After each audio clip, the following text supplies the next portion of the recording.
మోదకొండమ్మ జాతరలో సేవామృతం భక్తుల దాహం తీర్చిన స్టేట్ బ్యాంక్ ఆఫ్ ఇండియా. మన్యం ఆరాధ్య దైవం శ్రీ మోదకొండమ్మ తల్లి జాతర మహోత్సవాలు పాడేరులో ఆధ్యాత్మిక శోభతో అత్యంత వైభవంగా సాగుతున్నాయి. అమ్మవారిని దర్శించుకోవడానికి పోటెత్తిన భక్తుల సేవలో స్థానిక స్టేట్ బ్యాంక్ ఆఫ్ ఇండియా శాఖ ఆదివారం సోమవారం ముందుకొచ్చింది. జాతర మహోత్సవాన్ని పురస్కరించుకుని సోమవారం నాడు ఎండ తీవ్రతను సైతం లెక్క చేయక తరలివచ్చిన వేలాది మంది భక్తులకు బ్యాంక్ ఆధ్వర్యంలో చల్లని మజ్జిగ పంపిణీ చేశారు.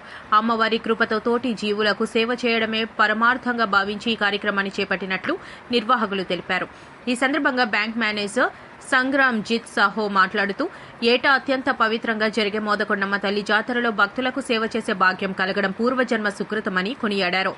సుదూర ప్రాంతాల నుండి వచ్చే భక్తుల దాహం తీర్చి వారిలో ఆధ్యాత్మిక ఉత్తేజాన్ని నింపడానికి బ్యాంకు తరఫున ఈ సేవా కార్యక్రమాన్ని నిర్వహిస్తున్నట్లు పేర్కొన్నారు.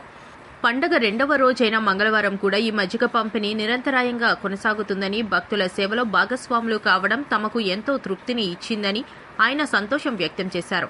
ఎండ వేడిమిలో అలసిపోయిన భక్తులకు మజ్జిగ అందిస్తూ బ్యాంకు సిబ్బంది చూపిన సేవాభావం అందరిలోనూ స్ఫూర్తిని నింపింది.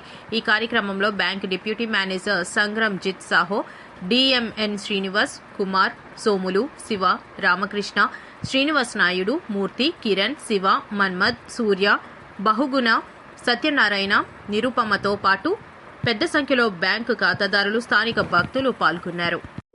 మన మోదకొండమ్మ పండుగ సందర్భంగా మన భక్తులందరికీ మజ్జిగ వితరణ జరుగుతుంది. మన ప్రతి సంవత్సరం State Bank of India Bakuru branch పాడేరులో ప్రతి సంవత్సరం ఇలాగా మజ్జిగ వితరణ చేస్తుంది. ఈ సంవత్సరం మన అందరూ స్టాఫ్ అందరూ కలిసి ఈ మజ్జిగ వితరణ చేస్తున్నందుకు చాలా ఆనందంగా ఉంది. Thank you.